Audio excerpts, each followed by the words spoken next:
شامل کرتے ہیں راجن پور سے۔ راجن پور میونسپل کمیٹی میں ہوئی بلدیاتی نمائندوں کے اعزاز میں اختتامی تقریب۔ اس موقع پر چیئرمین سٹی جناب قمر کمال اختر نے نمائندوں سے خطاب کیا۔ چیئرمین مسلم لیگ نون قمر کمال اختر نے کہا، راجن پور سٹی میں محدود وسائل کے باوجود عوام کی خدمت کی۔ محترم دوستو، ساتھیو، السلام علیکم۔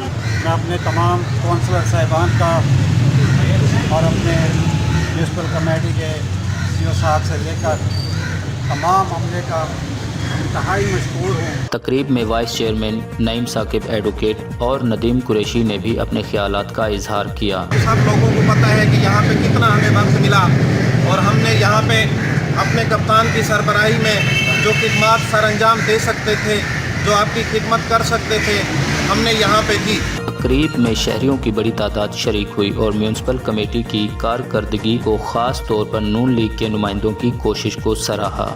اور اس تقریب میں یوتھ میڈیا ٹیم کے صدر سید چند کاظمی، نائب صدر ساجد قریشی اور جنرل سیکرٹری شفیق غوری نے بھی شرکت کی۔